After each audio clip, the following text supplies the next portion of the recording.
یہ تو تمہیں وہیں جا کر پتہ چلے گا. اگر کسی نے دیکھ لیا تو؟ یہاں کیا کسی نے دیکھا ہے؟ یہ تو گیسٹ ہاؤس ہے. یہ ساری کوٹھی ہی گیسٹ ہاؤس ہے. ڈرو مت, چلو میرے ساتھ, میں تجھے کچھ دکھانا چاہتی ہوں. میں اس کے ساتھ کہیں نہیں جانا چاہتا تھا, مگر نہ جانے کیا ہوا کہ میں اس کے ساتھ چلنے پر تیار ہو گیا. گیلری میں پہنچ کر اس نے میری کمر میں اپنا بازو حمائل کر دیا, اپنا آدھا وزن مجھ پر ڈالا اور اٹھلا کر بولی, دیکھو عورت مرد کو کیسے اپنے پیچھے چلانے میں کامیاب ہو جاتی ہے. میں نے ایک جھٹکے سے اس سے علیحدہ ہو کر کہا, اگر تمہارا رویہ یہی رہا تو میں لوٹ جاؤں گا. اس نے ایک ذرا مسکرا کر میری بات مان لی. آخری سرے پر کشادہ سیڑھیاں اوپر جاتی نظر آ رہی تھیں. ہم دونوں دبے قدم چلتے ہوئے فرسٹ فلور پر آئے. بڑا ہال کمرہ خالی تھا. اس عبور کر کے ہمیں کارپیٹڈ گیلری میں داخل ہوئے. یہ گیلری بھی آخری سرے تک خالی تھی. شاید رات کے اس پہر میں کسی کے بیدار ہونے کا احتمال نہیں تھا, اس لیے وہ کمال اطمینان سے اپنے کمرے کی طرف بڑھتی جا رہی تھی. اس کا کمرہ آخر میں تھا. اس کے کمرے کی آرائش ویسی ہی تھی جیسے میرے گیسٹ روم کی تھی. اندر سرخ رنگ کا نائٹ بلب روشن تھا, جس کی مدھم روشنی میں پہلی نظر میں کچھ واضح دکھائی نہ دیا. آنکھیں دیکھنے کی عادی ہوئی تو پتہ چلا کہ سونیا کے بیڈ پر کوئی لڑکی سو رہی ہے. اس کا مطلب تھا کہ وہ کمرے میں اکیلی نہیں رہتی تھی. یہ میری نئی روم میٹ ہے. میڈم نے اسے 1 گھنٹہ قبل میری تحویل میں دیا ہے. اس نے سرگوشی کی. شاید وہ نہیں چاہتی تھی کہ سونے والی ہماری آوازوں کے سبب جاگ جائے. میں ابھی تک یہ سمجھنے کی کوشش کر رہا تھا کہ وہ مجھے کیا دکھانے کے لیے یہاں لائی ہے. ہاں تو تم مجھے کیا دکھانا چاہتی تھی؟ اس نے میرا ہاتھ تھاما اور کھینچتی ہوئی بیڈ کی دوسری طرف لے گئی. اب سونے والی لڑکی کا چہرہ میری جانب تھا. روشنی کم تھی. میں نے اکتائے ہوئے انداز میں کہا, اسے دیکھ لیا, اب کہو کہنا کیا چاہتی ہو؟ اس نے میرا ہاتھ چھوڑ دیا. پلٹ کر دروازے کے دائیں جانب دیوار میں نصب سوئچ بورڈ تک گئی. ایک بٹن دبایا. کمرے میں روشنی پھیل گئی اور میری آنکھیں چندی آ گئیں. میں نے فوراً آنکھوں پر ہاتھ رکھ لیے. چند لمحوں بعد ہاتھ ہٹائے تو میری نگاہ خوابدیدہ چہرے پر پڑی. میں بری طرح چونک اٹھا. میرے پورے بدن کا خون میری آنکھوں میں سمٹنے لگا اور یوں محسوس ہوا جیسے میری ٹانگوں نے اچانک میرے جسم کا بوجھ اٹھانے سے انکار کر دیا ہو. میں پھٹی پھٹی نگاہوں سے پہلو کے بل لیٹی لڑکی کو دیکھنے لگا. میں اسے لاکھوں میں پہچان سکتا تھا. وہ سردار حیات خان کی بیٹی اسما تھی, جس پر خالہ جی جان سے فریفتہ تھا. میں نے گردن موڑ کر سونیا کو دیکھا. وہ عجیب سی نظروں سے مجھے دیکھ رہی تھی. یہ کون ہے؟ میں نہیں جانتی. یہاں تک کیسے پہنچی؟ نہیں جانتی. بس اتنا جانتی ہوں کہ شکل سے معصوم اور اچھے گھر کی لڑکی معلوم ہوتی ہے. میں نے خوابدیدہ اسما کے چہرے کو غور سے دیکھا. وہ گہری نیند میں غرق تھی. میں نے چند لمحوں میں بہت سوچا, مگر اس کی یہاں موجودگی کا سبب سجھائی نہ دیا. اس کا میڈم سے کیا تعلق تھا؟ یہ بھی نہ کھلنے والا عقدہ تھا. ایسے میں میرے کندھے پر ایک لمحہ ٹھہرا. گردن موڑ کر دیکھا تو سونیا نے میرے کندھے پر ہاتھ رکھا تھا. میں آہستگی سے پیچھے ہٹ گیا. وہ چونک کر بولی, قریب آتی ہوں تو دور چلے جاتے ہو, دور ہو جاؤں گی تو قریب آنے کے لیے ترسو گے. میں نے اس کی بات سنی انسنی کرتے ہوئے پوچھا, کیا سو رہی ہے؟ نہیں, بے ہوش ہے.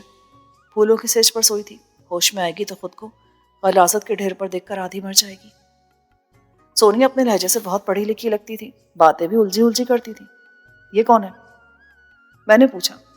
بتایا تو ہے. وہ اٹھلا کر بولی, اگر تم اسے نہیں جانتی ہو تو پھر یہ بے ہوشی کی حالت میں تمہارے کمرے میں کیوں لیٹی ہے؟ میڈم نے اسے میری تحویل میں دیا ہے اور کہا ہے کہ اس کا خیال رکھو, اسے کمرے سے ایک پل کے لیے بھی باہر نہ جانے دو. تو تم مجھے یہاں کیوں لے کر آئی ہو؟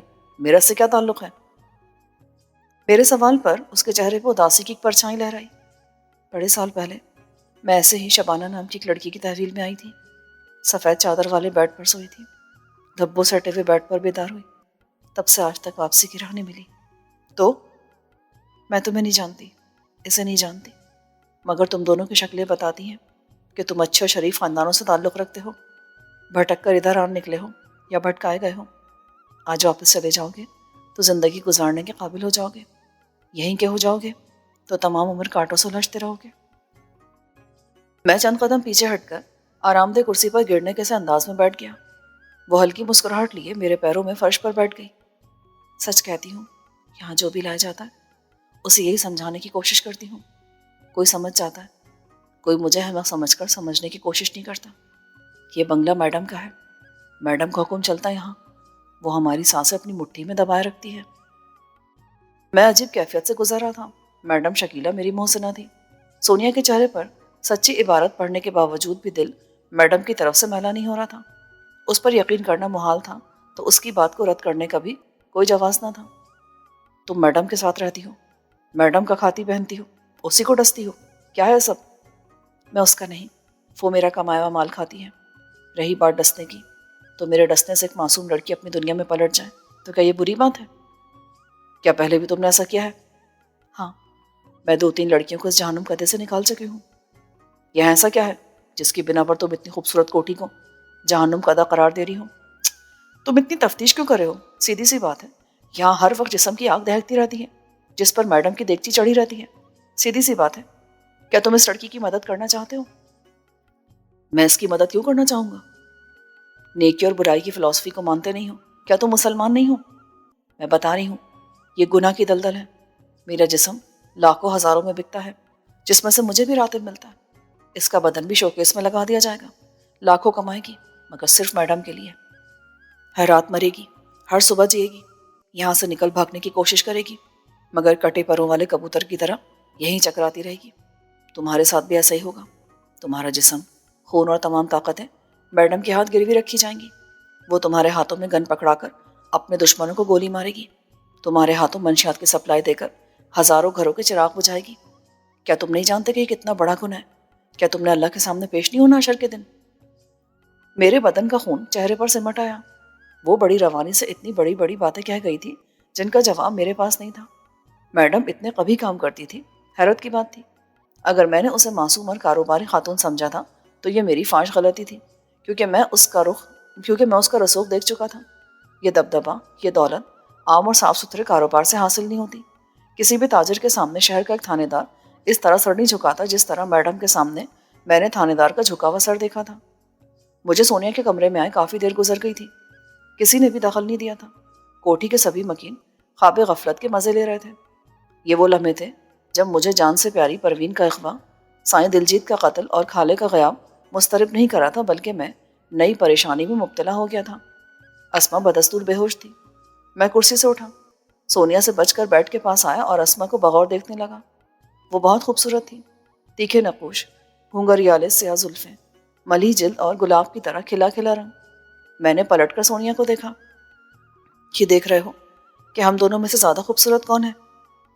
سچ کہتی ہوں، آج یہ خوبصورت ہے کیونکہ اس کا دامن اجلا ہے۔ کل میں خوبصورت قرار پاؤں گی کیونکہ ہم دونوں ایک ہی کشتی کے سوار ہوں گی۔ میری مانو تو اسے لے کر کوٹھی سے نکل جاؤ۔ دنیا بہت بڑی ہے، کہیں نہ کہیں پناہ مل جائے گی، زندگی گزارنے کا راستہ مل جائے گا۔ اس کے ساتھ شادی کر لینا، چونکہ اسے میڈم یہاں لائی ہے اور جسے میڈم گھر سے اٹھا لائے اس کی واپسی کے تمام راستے بند ہوتے ہیں۔ یہ واپس اپنے گھر گئی تو اسے کاٹ کر پھینک دیا جائے گا۔ اس کے لہجے میں خوفناک سنگینی اتر آئی۔ خاموش کیوں ہوں؟ کیا مرد نہیں ہوں؟ زندگی میں ایسا موقع ایک مرتبہ ملتا ہے۔ آدمی ادھر ہو جائے تو دنیا چمنزار دکھائی دیتی ہے، ادھر ہو جائے تو آگ کی لپٹوں سے عمر بھر کا واسطہ پڑ جاتا ہے۔ میں نے اپنا رخ سوئی ہوئی اسما کی طرف کر لیا۔ ایسے وقت میں جب میں سونیا کی باتوں کے سحر میں گرفتار ہو رہا تھا، میرے ذہن میں سائیں دلجیت کے منہ سے آخری ساعتوں میں نکلا ہوا لفظ گونج اٹھا، حیدر خان۔ وہ سردار حیدر خان کی بیٹی تھی جس نے میری بہن کو سائیں دلجیت کے ذریعے اغوا کر لیا تھا۔ نفرت کی ایک آتش فشانی لہر میرے تن بدن میں اتر گئی۔ ممکن تھا میڈم نے اسما کو پروین کی بازیابی کے لیے اغوا کیا ہو۔ وہ سردار حیدر خان سے اسما کے بدلے میں پروین کو مانگنا چاہتی ہوں۔ یہ سوچ میرے ذہن میں آتے ہی سونیا کا بیان کیا ہوا تمام تر فلسفہ ہوا ہو گیا۔ میرے جبڑے بے اختیار بھیج گئے۔ سونیا، میں اس لڑکی کی کوئی مدد نہیں کر سکتا۔ میڈم میری محسنہ ہے، احسان کا بدلہ احسان سے دینا ہماری روایات میں شامل ہے۔ یہ تم کیا کہہ رہے ہو؟ کیا میں نے اب تک جو بکواس کی وہ سب فضول رہی؟ نہیں۔ میں نے دروازے کی طرف قدم بڑھاتے ہوئے کہا، تم بہت اچھی لڑکی ہو مگر میں تمہارے اچھے خیالات پر شاباش کہنے کے سوا کچھ نہیں کہہ سکتا۔ کیا تم میڈم کی وجہ سے ایسا کہہ رہے ہو؟ ہاں، میں اسے دھوکہ نہیں دے سکتا، خواہ اس لڑکی کی زندگی تباہ کیوں نہ ہو جائے۔ تمہاری زندگی تباہ ہو گئی بقول تمہارے تو یہ کیا آسمان سے اتری ہوئی ہے؟ ایک نہ ایک دن تو تم میڈم کو چھوڑ ہی جاؤ گے، تب چھوڑ کر جانے سے پہلے میڈم کو بتا دوں گا، وہ تمہیں گولی مار کر سڑک پر پھینکوا دے گی پر جانے نہیں دے گی۔ کیا مطلب؟ مجھے ایک جھٹکا سا لگا۔ یہاں کی دنیا کے راز تمہارے سینے میں ہیں جو کسی وقت ثبوت بن کر میڈم کے گلے میں پھانسی کا پھندا ڈال دیں گے۔ میڈم بانس کو جلا دیتی ہیں تاکہ اس کے نام کی بانسری بجنے کا خطرہ نہ رہے۔ خوف کی ایک لہر میرے بدن میں اتر گئی مگر میں نے اپنے چہرے کے تاثرات سے اپنی اس کمزوری کو آشکار نہیں ہونے دیا۔ پرواہ نہیں، میں مرنا قبول کر لوں گا مگر منافقت کی سانس پھیپڑوں میں نہیں اتاروں گا۔ کیا اب میں جا سکتا ہوں؟ وہ برق کسی تیزی سے میرے پہلو سے نکل کر میرے اور دروازے کے بیچ حائل ہو گئی۔ اب کیا ہے؟ نیکی نہیں کرنا چاہتے؟ نہ صحیح، گناہ ہی کر لو۔ کیا مطلب؟ اس نے میرے سینے پر دونوں ہاتھ رکھ کر دھکیلا۔ پسپا نہیں کر پائی تو تحسین آمیز نظروں سے دیکھتے ہوئے بولی، طاقت ہے مگر فتح کا جذبہ نہیں۔ کیسے مرد ہو تم؟ مجھے جانے دو، اگر بیروشا جاگ گیا تو مجھے موجود نہ پا کر پریشان ہو جائے گا۔ اس کی فکر نہیں کرو، وہ سکڑا عاشق گدھے گھوڑے بیچ کر سوتا ہے، سر پر بم پھٹے تب بھی نہیں جاگے گا۔ وہ مجھے پسپائی پر مجبور نہیں کر پائی تھی۔ ناکامی کی خفت مٹانے کے لیے میرے سینے پہ سر چھپانے کی کوشش میں مجھ سے چمٹ گئی۔ خالے کی بہن بلو نے مجھے اپنی جوانی سے روشناس کرایا تھا، سمجھایا تھا کہ جوانی کی آگ کی اپنی تمازت ہوتی ہے، جلاتی ہے تو خاکستر نہیں کرتی بلکہ شعلہ بنا دیتی ہے۔ بلو کی تمازت اور تھی، سونیا کی لپک بہت تندور تھی کہ لمحوں میں پورے بدن میں اتر گئی۔ میری سانس غیر معتدل ہونے لگی۔ میں نے سنبھل کر دامن چھڑانا چاہا مگر اس کی گرفت کو وارفتگی نے مضبوط کر دیا تھا۔ چھوڑو مجھے، جانے دو۔ میں نے اسے پیچھے کی طرف دھکیل دیا۔ وہ دروازے کی چوکھٹ سے جا لگی اور تشنہ نظروں سے مجھے دیکھنے لگی۔ تم نے اچھا نہیں کیا۔ تم نے غلط کہا، میں نے کچھ بھی نہیں کیا۔ ایسے ہی وقت پہ میرے عقب میں تالی کی آواز گونجی۔ میں تیزی سے پلٹا۔ پہلے گمان گزرا کہ اسما جاگ گئی تھی، مگر آنکھوں کے سامنے میڈم کو کھڑا دیکھ کر میری اوپر کی سانس اوپر اور نیچے کی نیچے رہ گئی۔ اس کے لبوں پر رقص کرتی مسکراہٹ نے جیسے میرے قدموں کو قالین سے چپکا دیا۔ ویل ڈن شہریار، تم خوبصورت ہو، اس سے کہیں زیادہ مضبوط اور مخلص بھی ہو۔ اس کے ایک ہی جملے نے مجھ پر آشکار کر دیا کہ آدھی رات تک چلنے والا رومانوی تحریک اور نیکی کا پرچار محض ڈرامہ تھا۔ یہ ایک طرح کا امتحان تھا جس میں میں کامیاب ٹھہرا تھا۔ میں نے ایک طویل سانس پھیپھڑوں میں اتاری، میڈم کی سرخ آنکھوں والا چہرہ دیکھا، پھر گردن موڑ کر چوکھٹ سے ٹیک لگائے آنکھیں موندے ساکت بدن کھڑی سونیا کو دیکھا۔ اس کا چہرہ سپاٹ تھا، چند لمحے پیشتر نظر آنے والے تاثرات غائب تھے۔ اب نہ تو وہ فریختہ دکھائی دیتی تھی اور نہ ہی آتش شباب سے ہاری ہوئی دوشیزہ لگتی تھی۔ میڈم، کیا ہے سب کچھ؟ تمہارا اشارہ اسما کی طرف ہے یا سونیا کی طرف؟ میرا مطلب آپ کی یہاں موجودگی سے ہے۔ سونیا، تم دوسرے کمرے میں چلی جاؤ۔ سونیا نے جانے میں دیر نہ کی۔ میڈم نے اشارے سے اپنے قریب بلایا اور کرسی پر بیٹھنے کا اشارہ کیا۔ خود صوفے پر ٹک گئی۔ شہریار، اسے جانتے ہو؟ جی، یہ سردار حیدر خان کی بیٹی اسما ہے، اسی سے تو ملنے کے لیے میں اور خالہ ملتان آئے تھے۔ میں نے اسے اغوا کروایا ہے۔ جی ہاں، تو میں نے اسے اغوا کرایا ہے۔ کیوں؟ صرف اس لیے کہ میں سردار حیدر خان پر ہاتھ نہیں ڈال سکتی، اس کے چنگل میں پھنسی ہوئی تمہاری بہن تک رسائی حاصل نہیں کر سکتی۔ جاؤں گی تو اس کے خونخوار کارندے گولیوں سے بھون ڈالیں گے، اگر وہاں سے بچ کر آ گئی تو میرے بڑے مجھے الٹا لٹکا دیں گے۔ سمجھ رہے ہو نا میری بات؟ ہر بڑے کے پیچھے ایک اور بڑا موجود ہوتا ہے جو اپنے ہاتھ میں لگامے تھامے کھڑا ہوتا ہے۔ میرے پیچھے بھی ایسی طاقتیں موجود ہیں، وہی طاقتیں سردار حیدر خان کی رسی کو دراز کرتی ہیں۔ ایک تیسری پارٹی کو بیچ میں ڈال کر میں نے اسما کو حیدر خان کی ملتان والی کوٹھی سے اغوا کرا لیا ہے۔ وہ پارٹی اغوا برائے تاوان کے لیے کام کرتی ہے۔ وہ حیدر خان سے رابطہ کری ہے، رابطہ ہونے پر اسما کے بدلے تمہاری بہن کو مانگیں گے، ملنے پر مجھے پہنچا دیں گے اور اسما کو اپنی تحویل میں لے لیں گے۔ اسما کے ساتھ 15 لاکھ روپے بھی اس کوٹھی سے جائیں گے۔ میرا اندازہ ٹھیک تھا، میڈم نے میری خاطر اوکھلی میں سر ڈال دیا تھا۔ میڈم، میں آپ کے احسانات کا بدلہ شاید کبھی نہیں چکا پاؤں گا۔ اگر احسان کا بدلہ محبت میں طلب کیا جائے تو؟ میں قدرے گھبرا سا گیا۔ جی، میں سمجھا نہیں۔ انسان جس سے محبت کرتا ہے اسے دھوکہ نہیں دیتا، اسے چھوڑ کر نہیں جاتا۔ کیا تم ہمیشہ میرے ساتھ رہ سکتے ہو؟ اس کی فرمائش پوری کرنا مشکل نہیں تھا۔ جی میڈم، میں کوشش کروں گا کہ آپ کو ناراض نہ کروں، ویسے میں آپ کے قابل نہیں ہوں۔ تم کس قابل ہو یہ میں جانتی ہوں، تمہیں کس قابل کرنا ہے یہ میرے ساتھ ہی جانتے ہیں۔ اب تم جاؤ، آرام کرو، اور ہاں، کسی سے، حتیٰ کہ اپنے دوست خالے سے، اسما کا تذکرہ تک نہیں کرو گے۔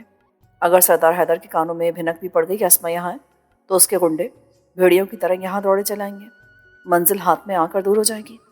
یس میڈم، میں نے کہا اور اپنے کمرے میں جانے کے ارادے سے قدم بڑھائے۔ اور ہاں، اب تم اس کمرے میں بھی نہیں آؤ گے۔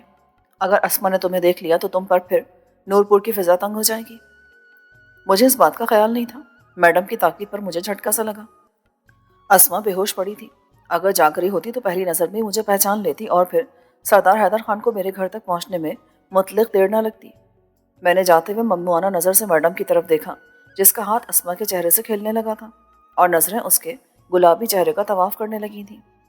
میں گیسٹ روم میں پہنچ کر گرنے کے سے انداز میں بیٹھ پڑیٹا۔ جب سے پروین نظروں سے اوجھل ہوئی تھی، پہلی مرتبہ اطمینان کی سانس سینے میں اتری تھی۔ دل کو تسلی ہوئی تھی کہ اسما کے اغوا کا سنتے ہی سردار حیدر خان کی اونچی شملے والی پگ زمیں بوس ہو جائے گی اور وہ اپنی باہ لینے کے لیے پروین کو بلا تردد بالواسطہ طور پر میڈم کے حوالے کر دے گا۔ میرے دل میں بے اختیار میڈم کے لیے احترام و عقیدت کے جذبات ہلکورے لینے لگے۔ سوچوں میں گم نہ جانے کب میری آنکھ لگ گئی۔ صبح آنکھ کھلی تو 10 بج رہے تھے۔ میں جلدی سے میرو شاہ کے کمرے کی طرف لپکا۔ خالی کمرہ میرا منہ چڑھا رہا تھا۔ وہ نہ جانے کس وقت چلا گیا تھا۔ میں نے اپنے کمرے میں جا کر کھڑکی سے باہر جھانکا۔ میرو شاہ تو دکھائی نہ دیا، البتہ انسپکٹر اظہر سفید لٹھے کے کلف شدہ سوٹ میں ملبوس ظاہر خان کی معیت میں مین گیٹ میں داخل ہوتا نظر آیا۔ میں چونکا۔ اس کی یہاں آمد بلا جواز نہیں تھی۔ وہ اکیلا تھا، سرکاری گاڑی میں نہیں تھا، یا اگر ایسا نہیں تھا تو گاڑی اور اس کے ساتھی گیٹ کے باہر ہی رک گئے تھے۔ گیسٹ ہاؤس کے مرکزی گیٹ کے سامنے بنے ہوئے آرائشی برآمدے میں داخل ہوتے ہی دونوں میری نظروں سے اوجھل ہو گئے۔ کچھ دیر بعد مجھے اپنے کمرے کے دروازے میں ظاہر شاہ کی شکل دکھائی دی۔ اس نے ناشتے کے بارے میں پوچھا۔ میں نے اس بات میں سر ہلا کر پوچھا، خان، وہ میرو شاہ دکھائی نہیں دیتا؟ وہ چڑی مار کا بچہ اپاس کے لیتا دفان ہو گیا ہے۔ وہ کہاں چلا گیا تھا؟ کمبخت کے آنے جانے کا کچھ پتہ ہی نہیں چلتا تھا۔ مجھے بے عنوان اضطراب نے آن گھیرا۔ وہ تھانے دار کیوں آیا؟ ہمارے کو کیا پتا، میڈم سب سے ملنے آئی ہے، اس نے جاتے ہوئے کہا۔ آدھی بات سنائی دی، آدھی گیلری میں تحلیل ہو گئی۔ میں ناشتہ کر ہی رہا تھا کہ کھڑکی کے راستے ظاہر خان اور انسپکٹر اظہر کی باتوں کی ملی جلی آوازیں کانوں میں پڑی، جن سے معلوم ہوا کہ انسپکٹر اظہر میڈم سے ملنے کے بعد رخصت ہو رہا تھا۔ میں سوچ میں پڑ گیا، اتنی مختصر ملاقات میں اس نے میڈم سے کیا کہا ہوگا؟ پھر سر جھٹکا اور ناشتے میں مشغول ہو گیا۔ وہ کیوں ملے یہ میرا مسئلہ نہیں تھا۔ ظاہر خان برتن سمیٹ کر اوجھل ہوا تو میڈم کا بلاوا آ گیا۔ وہ اپنے کمرے میں مخصوص صوفے پر بڑی آسان تن ہو کر بیٹھی تھی۔ میں نے سلام کیا اور اس کے اشارے پر صوفے پر ٹک گیا۔ شہریار، میں بہت بری طرح پھنس گئی ہوں۔ جی؟ میں سمجھا نہیں۔ میں نے افضل نیازی کے گروپ کو اسما کے اغوا کا ٹاسک دیا تھا۔ 15 لاکھ میں سودا ہوا تھا۔ افضل وعدہ نبھانے والا آدمی ہے۔ اس نے ہتھیلی پر سرسوں جما کر میرے ہاتھوں میں تھما دی۔ یہاں تک تو معاملہ بالکل درست تھا۔ ابھی انسپکٹر نے آ کر اطلاع دی ہے کہ افضل نیازی کو بھرے بازار میں اغوا کر لیا گیا ہے۔ اغوا کاروں کا طریقہ کار اور دیدہ دلیری چغلی کھاتی ہے کہ وہ سردار حیدر خان کی تربیت یافتہ لوگ تھے۔ میری پیشانی بھی شکن آلود ہو گئی۔ میڈم کی پریشانی سمجھ میں آ گئی تھی۔ اگر سردار حیدر خان اتنے مختصر وقت میں میڈم کی ہائر کی ہوئی پارٹی کے سربراہ تک پہنچ گیا تھا تو وہ میڈم تک پہنچنے میں دیر نہیں کرے گا۔ میں گھبرا کر بولا، اب کیا ہوگا میڈم؟ اس نے فلفور میری بات کا جواب نہ دیا۔ کچھ دیر کے بعد بولی، افضل نیازی معمولی آدمی نہیں ہے، مگر وہ حیدر خان کے غیظ و غضب کے سامنے زیادہ دیر ٹک نہیں پائے گا اور میرا نام بتا دے گا۔ حیدر خان کا گرگا استاد ببلو پہلے ہی مجھ سے خار رکھتا ہے، اپنے مالک کی شے پر بھوکے کتے کی طرح میری طرف دوڑ لگا دے گا۔ کیا حیدر خان اتنا طاقتور ہے؟ ہاں، وہ بہت بڑا فرعون ہے۔ ایک طرف تو اس نے بیلے میں اپنے گرگوں کی فوج پال رکھی ہے، دوسری طرف سینکڑوں سیاستدان اس کی مٹھی میں ہیں۔ وہ بیک وقت متفکر بھی تھی، پریشان بھی اور خوفزدہ بھی۔ میرا دیہاتی پن عود کر آیا۔ میڈم، آپ خوفزدہ نہ ہوں، میں آپ کے ساتھ ہوں۔ آپ پر آنے والی ہر آنچ اپنے بدن پر روکوں گا۔ اس نے چونک کر مجھے دیکھا۔ میں خوفزدہ نہیں ہوں، پریشان ہوں۔ حیدر خان اور اس کا گرگا مجھ سے ذاتی پرخاش رکھتے ہیں، چونکہ کچھ مفادات کے معاملے ہیں کہ ہم نے آج تک ایک دوسرے پر اسلحہ نہیں تانا۔ مگر شہریار، یہ زندگی عام دنیا کی زندگی سے بہت مختلف ہے۔ یہاں اپنے ہاتھ سے اپنے وفاداروں کو گولی مارنا پڑتی ہے تو اپنی جان دے کر ان کی حفاظت بھی کرنا پڑتی ہے۔ میرا گروپ بڑا مضبوط ہے، مجھ پر میرے جانثار انگلی نہیں اٹھنے دیں گے۔ کوئی گن اٹھانے کی جرات کیسے کرے گا؟ مگر یہ لوگ بہت قیمتی ہیں، ایک بھی مارا گیا تو ناقابل تلافی نقصان ہوگا۔ اتنے میں اس کے دائیں پہلو میں صوفے پر رکھا موبائل بجا۔ اس نے کال ریسیو کی۔ پہلے وہ ادھر کی بات سنتی رہی، پھر ٹھہرے ہوئے انداز میں بولی، کیا تم لوگوں نے اپنے باس کی بازیابی کے لیے کچھ نہیں کیا اب تک؟ دوسری طرف کی بات سن کر وہ تانا زن لہجے میں بولی، تم لوگوں پر آ جائے تو نیازی بھڑک اٹھتا ہے، خون کا بازار گرم کر دیتا ہے۔ تم ہو کہ وہ بھرے بازار میں اغوا ہو گیا اور تم لوگ ہاتھ پہ ہاتھ دھرے بیٹھے ہو۔ موبائل فون کے اسپیکر سے پھوٹنے والی توجہ سننے کے بعد قدرے استہزائیہ انداز میں بولی، ارے واہ، پولیس ڈپارٹمنٹ کو پتہ چل گیا ہے کہ افضل نیازی کو سردار حیدر خان نے اغوا کرایا ہے اور تمہیں پتہ ہی نہیں چل رہا۔ بہت خوب بھائی، تم لوگ میری فکر نہ کرو، اپنی فکر کرو، اور اگر نمک ہلا لو تو شام ڈھلنے سے پہلے اپنے باس کو ڈھونڈ نکالو، ورنہ تم سب لوگ بے موت مارے جاؤ گے۔ اس نے لائن کاٹی اور اسکرین کو گھورنے لگی۔ افضل خان کا چہیتا تھا، پوچھ رہا تھا کہ باس کے اغوا میں کس کا ہاتھ ہو سکتا ہے۔ ابھی پوچھتے پھرتے، جب کبھی اس تک پہنچ پائے تو گلی سڑی لاش کے سوا کچھ ہاتھ نہیں آئے گا۔ میں خاموش رہا۔ اس نے مجھ پر توجہ دیے بغیر کئی لوگوں سے فون پر رابطہ کیا اور مختلف ہدایات دی۔ اس کی باتوں سے میں صرف یہی اندازہ لگا سکا تھا کہ اس نے تمام لوگوں کو پوزیشنیں بدلنے، اپنے دفاع میں قلعہ بند ہونے اور اسلحہ سنبھال لینے کے ہنگامی احکامات صادر کیے تھے۔ اس نے میرو شاہ کو فون کیا۔ میرو شاہ، تم کسی نہ کسی طرح استاد ببلو کے سر پر سوار ہو جاؤ، محتاط انداز میں اس کی نگرانی کرو۔ وہ جب بھی اپنے گنڈے لے کر اڈے سے نکلے مجھے بتا دینا۔ میں C2 میں جا رہی ہوں، سبھی لوگوں کو میں نے C1 اور C3 میں جانے کا آرڈر دے دیا ہے، اوکے؟ میرو شاہ نے اپنے مخصوص انداز میں کچھ کہا جسے سن کر میڈم کے ہونٹوں پر مسکراہٹ تیر گئی۔ تم کبھی بھی انسان نہیں بن سکتے، جو کہہ رہی ہو وہ کرو، ورنہ ہم اپنا نقصان کر بیٹھیں گے۔ فون بند کر کے وہ مجھ سے مخاطب ہوئی۔ شہریار، تم مجھے اچھے لگتے ہو، اگر چاہو تو واپسی کا راستہ بھی کھلا ہے، چاہو تو میرا ساتھ دو۔ وہ ایک جھٹکے سے کھڑی ہو گئی۔ میں بھی کھڑا ہو کر مضبوط لہجے میں بولا، میڈم، مجھے آپ کی دنیا اچھی نہیں لگی، مگر آپ سے اچھا تو دنیا میں کوئی نہیں ہے۔ میں آپ کے احسانات کے بار تلے دبا ہوں، جان دے سکتا ہوں، چھوڑ کر نہیں جا سکتا، جو ہوگا دیکھا جائے گا۔ دیکھ لو، گولیوں کے شور میں اپنی آواز بھی سنائی نہیں دیتی، خون بہنے لگے تو جسم ٹھنڈا پڑنے لگتا ہے، جذبات کی دستکیں بجھنے لگتی ہیں، پھر انسان پچھتاووں کی لپیٹ میں آ جاتا ہے۔ اکثر پچھتانے کی بھی مہلت نہیں ملتی ہماری دنیا میں۔ میڈم، میرے ماں باپ کسی ظالم بھیڑیے نے برسوں پہلے قتل کر دیے تھے۔ مجھے نہ تو قتل کی وجہ معلوم ہو سکی، نہ میرا ہاتھ قاتل کی گردن تک پہنچ پایا۔ والدین کے بعد میرا دنیا میں ایک ہی رشتہ بچا تھا، بہن کا۔ بہن سائیں دلجیت کے ہاتھوں سے گزر کر سردار حیدر تک پہنچ گئی ہے۔ خدا جانے کس حال میں ہے، زندہ ہے یا مردوں سے بدتر ہے۔ اگر وہ مل گئی تو اس کے بارے میں سوچوں گا، نہیں ملی تو پھر سردار حیدر خان کی گردن ناپوں گا۔ کہیں زندگی میں ماں باپ کا قاتل مل گیا تو اس سے حساب کتاب کروں گا۔ بس یہی زندگی ہے میری، یہی زندگی کا مقصد۔ رہی بات جذبات کی، تو کل تک خالہ تھا، ڈاکٹر شاہ جی تھا اور میری منگیتر تھی۔ آج آپ ہیں، میرو شاہ ہے اور میں۔ کل کیا ہوگا میں کچھ کہہ نہیں سکتا۔ ہاں، ایک بات ضرور کہنا چاہتا ہوں کہ جب مجھ پر اعتماد نہ رہے مجھے کہہ دیجیے گا، میں ہمیشہ کے لیے آپ کی زندگی سے نکل جاؤں گا۔ جانے کے بعد آپ کو کوئی نقصان نہیں پہنچاؤں گا۔ مجھے قتل نہ کرائیے گا، بلکہ مجھے اپنی زندگی کے مقصد پورے کرنے کی مہلت دیجیے گا۔ میری گفتگو لہجے کی سختی سے شروع ہوئی تھی اور نادیدہ آنسوؤں کی رندگی پر ختم ہوئی۔ وہ مجھے بغور دیکھتی رہی، پھر میرے قریب آ کر میرے دونوں ہاتھ تھام کر بولی، شہریار، تم بہت مختلف انسان ہو، سمجھ گئی ہوں، ایسے ہی کروں گی۔ آئی لو یو شہر۔ میرے ہاتھوں پر اس کے گداز ہاتھوں کا لمس، کانوں میں اترا ہوا جملہ آئی لو یو شہر میرے لیے نہایت غیر متوقع تھے۔ میرا دل زور سے دھڑکا۔ تمہاری بہن تمہیں ضرور ملے گی، مگر تم اسے نورپور میں نہیں رکھ سکو گے، کیونکہ سردار حیدر خان ناکامی پر تل ملا کر اپنے کالے کرتوتوں کو چھپانے کے لیے تمہیں اور تمہاری بہن کو مروا دے گا۔ ویسا کر سکتا ہے، تم اس کے گرگوں کا مقابلہ کرنے کے قابل نہیں ہو۔ دعا کرو تمہاری بہن جلد ہاتھ لگ جائے اور میں تمہیں انسانوں کے اس جنگل میں، اس شہر میں کہیں چھپا دوں۔ اس نے میرے دونوں ہاتھوں کو ہلکا سا دبا کر چھوڑ دیا اور مسکرا کر بولی، کم آن، ہمیں قلعہ بند ہونا ہے، کیونکہ کسی وقت بھی میرو شاہ کی کال آ سکتی ہے۔